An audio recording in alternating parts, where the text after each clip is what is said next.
अस्सलाम वालेकुम dear students. आज हम स्टार्ट करते हैं एक नया topic, that is calculation of molecular mass. हम आज आपको दिखाएंगे कि हम एक मॉलिक्यूल का जो मास है वो कैसे कैलकुलेट करेंगे। हम ये एक न्यूमेरिकल क्वेश्चन है और ये आसान भी है। म्यून गोबर अब पहली बार हम सीख रहे हैं कैसे हम मॉलिक्यूलर मास कैलकुलेट करते हैं किसी मॉलिक्यूल का। आप जानते हैं किसी भी मॉलिक्यूल की मैं बात करता हूं, for example nitrogen oxide, carbon dioxide या वाटर या मीथेन CH4 की बात करते हैं। ये सारे मॉलिक्यूल्स है। ये बने किन के हैं? एलिमेंट्स के। ये दो एलिमेंट्स का, नाइट्रोजन और ऑक्सीजन, ये carbon oxygen, hydrogen oxygen, carbon hydrogen का, मतलब ये मॉलिक्यूल्स है। बने किन के हैं? एटम्स के। अगर बह तुम वनो यथ नाइट्रोजन ऑक्सीजन का मास क्या है, आप बोलोगे ना नाइट्रोजन का मास और ऑक्सीजन का मास अगर हम ऐड करेंगे ये इसका मास बन जाएगा इस मॉलिक्यूल का। तो सिंपल में एक मॉलिक्यूल का मास जो होता है वो बराबर होता है सम ऑफ एटॉमिक मासेस। जो नाइट्रोजन के एटॉमिक मास होगा और जो ऑक्सीजन का एटॉमिक मास होगा उसको ऐड करके इस मॉलिक्यूल का मास आ जाएगा। तो वही मैंने ऊपर लिखा है म्यून गोबर, molecular mass of a substance is the sum of the atomic masses of all the atoms in a molecule of a substance.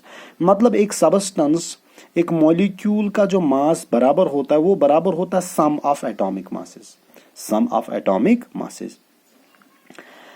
अगर ये मेजर किया जाता है मॉलिक्यूलर मास, ये कैसे किया जाता है? ये किया जाता है AMU में, अलीगढ़ मुस्लिम यूनिवर्सिटी ने किए atomic mass unit, atomic mass unit. जिस तरह हम मास को मेजर करते हैं ग्राम्स में, केजीज में, इसी तरह मॉलिक्यूलर मास हम कैलकुलेट करते हैं AMU में, एटॉमिक मास में, या सिंपली हम पीछे लिखते हैं इसके U। समझ आया गोबर में? तो इससे हम इसका एटॉमिक मास निकालते, मॉलिक्यूलर मास निकालते। क्या गो तेल अगर कुछ मॉलिक्यूल मास कड़न सह कथ बराबर तेल sum of atomic masses, sum of atomic masses. Sir atomic mass कथ बराबर?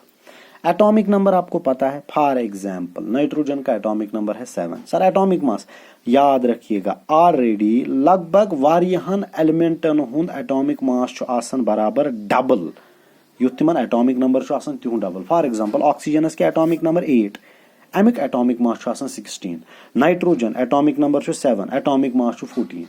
इथे पे मोन गोबर बाकी बाकी इथे पे carbon atomic number 6, atomic mass 12। समझ यन? या मोन गोबर बहुत सारे ऐसे हैं जिनका for example atomic mass of sulphur atomic number 16, atomic mass 32। तो याद रखिएगा मोन गोबर एटॉमिक मास ऑलमोस्ट डबल होता है then atomic number, atomic mass. मगर कहन for example sodium atomic number 11, atomic mass क्या गया वो 22 नहीं है, वो 23 है। कुछ का नहीं है, पोटेशियम का है 39। तो इसी तरह ये आपको याद रखना है मेरे ऊपर, मोस्ट ऑफ द केसेस में एटॉमिक नंबर को डबल करते हैं वो इसका एटॉमिक मास बन जाता है। ये याद रखना है आपको, ये गुटाफिकेशन आपको एटॉमिक मास नंबर याद है, पीरियोडिक टेबल में लिखे होते किसका एटॉमिक मास क्या होता है।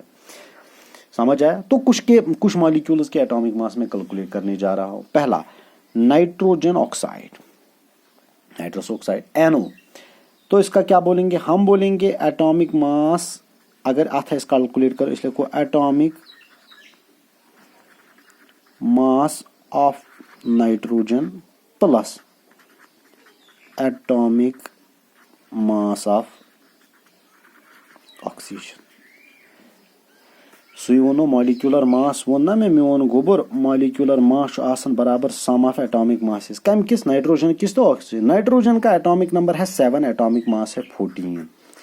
ऑक्सीजन का एटॉमिक नंबर है 8, एटॉमिक मास है 16। 14 प्लस 16 वो कितना हुआ? 30 यू गो मॉलिक्यूलर मास कैम्युक नाइट्रोजन ऑक्साइड होगा। समझ आ रहा है मोन गोबर?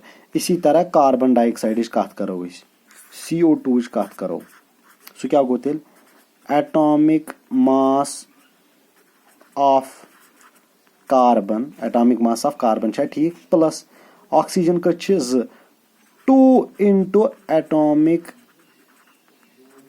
मास ऑफ ऑक्सीजन।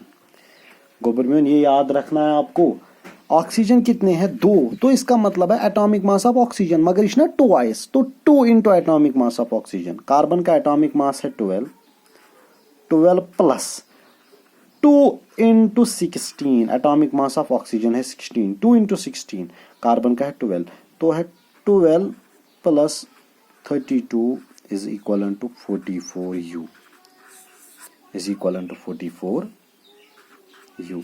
और जिगर मैंने तो विश्वास समझ ये सर ये 2 कहाँ से आया? 2 आया बिकॉज ऑक्सीजन 2 बार है, 2 into atomic mass of oxygen. समझ आया? अगर हम हाइड्रोजन की बात करते, वाटर की बात करते, इस क्या करो, atomic mass of hydrogen plus atomic mass of oxygen. Atomic mass hydrogen का 1 है, लेकिन कितनी बार है ये? 2 into 1, 2 into 1, because oxygen hydrogen ए का एटॉमिक मास 1 है, लेकिन हाइड्रोजन 2 है, प्लस 16 इज इक्वल टू 18 यू। वाटर का एटॉमिक मास जो है वो है 18 you.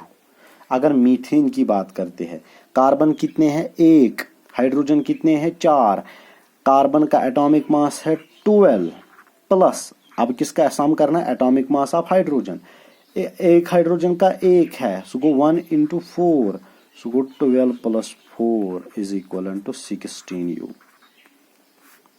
12 plus 4 is equal to 16 sir क्या हो ये थन उससे लिखन atomic mass of nitrogen plus atomic mass of oxygen. यहाँ पे अब डायरेक्टली, अब यहाँ पे मैंने डायरेक्टली लिखा है बिकॉज अब आपको पता है CH4 में atomic mass of carbon plus atomic mass of किसका?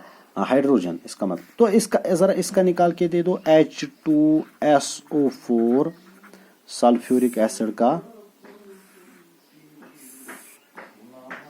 सल्फ्यूरिक एसिड का देखो हाइड्रोजन का 1 है, 2 इंटू 1 प्लस अब सल्फर का एटॉमिक नंबर 16 है, 16 इंटू 2 हो गया 32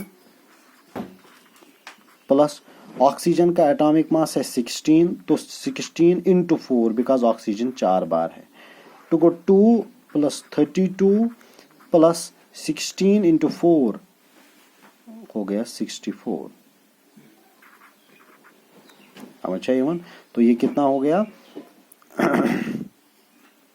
इसको आप ऐड कीजिएगा, लगभग 98 यू इसका आएगा atom molecular mass.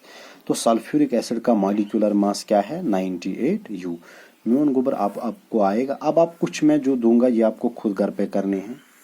For example C6H12O6 इसका निकालना, C2H6 SO2 SO4 carbon monoxide है, NH3, इनका आप घर पे एटॉमिक मॉलिक्यूलर मास निकालना। ये आपके लिए होमवर्क है। समझ आया गोबर में? सिंपल है, मॉलिक्यूलर मास निकालना है, सम ऑफ एटॉमिक मास को सम करना है। वो कैसे एटॉमिक मास? वो आपको याद रखा, एटॉमिक नंबर याद है उसका डबल करना है। कुछ का नहीं है, कुछ का तो एबनॉर्मल है। फॉर एग्जाम्पल एक एग्जाम्पल में दूंगा आपको पोटेशियम की, K2O या फॉर एग्जाम्पल K2O, इसका निकालो। पोटेशियम का है 39, सो गो 2 इंटू 39 प्लस 16, तो वो आप कैलकुलेट कीजिएगा, वो K2O का आ जाएगा बिकॉज इसका एटॉमिक नंबर है 19 गो 38, लेकिन है इसका 39। इसी तरह सोडियम, पोटेशियम का है 39, ये कुछ एबनॉर्मल है। क्लोरीन का है 35.5, सोडियम का है 23। ये याद रखिएगा, ये 3 और भी है, कुछ बहुत भी सारों के एबनॉर्मल है, लेकिन ये 3 आपको याद रखने। तो अल्लाह हाफिज गोबर में इसको घर पे ट्राई कीजिएगा।